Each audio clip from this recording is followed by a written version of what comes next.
नमस्कार मंडळी. स्टार प्रवाहावरील ठरलं तर मग या मालिकेचा नवीनच एक प्रोमो आपल्या समोर आलेला आहे आणि ह्या प्रोमो मध्ये आपल्याला असं बघायला मिळणार आहे की अर्जुनला जज कोर्टामध्ये आता त्यांचं वकीलपत्र सादर करा असं म्हणतात. तेव्हा अर्जुन जे कोर्टामध्ये बोलणार असतो ते ऐकून सर्वजण थक्क होणार असतात.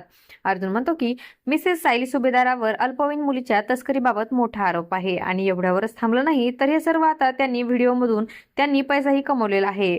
मला हे आता वेगळं सांगायची गरज नाही. वकील शेंडे हे सर्व सिद्ध केलेलं आहे.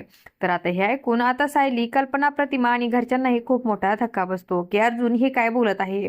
तेव्हा वकील शेंडे तर आता खूपच खुश होतात. तेव्हा अर्जुन म्हणतो की शेंडेनं सर्व आरोप पुराव्या सगट सिद्ध केले आहेत. तेव्हा वकील शेंडे तर आता अर्जुनला म्हणतात, तुम्ही तर तुमच्या बायकोला वाचवण्याचा प्रयत्नही केला नाही, डायरेक्ट हार मारली. तेव्हा आता अर्जुन हा रागात म्हणतो की हारणार तर मी नाही, तुम्ही आहात, कारण तुम्ही दिलेले सर्व पुरावे खोटे आहेत. तर आताच अर्जुन सर्व पुरावे दाखवून सायलीला निर्दोष घरी घेऊन जाऊ शकेल का हे पाहणं खूपच रंजक ठरणार आहे. अशाच मालिकांच्या नवनवीन अपडेट्स पाहण्यासाठी आपल्या चॅनलला सबस्क्राईब करा आणि व्हिडिओ आवडला असेल तर लाईक आणि शेअर करायला विसरू नका. धन्यवाद.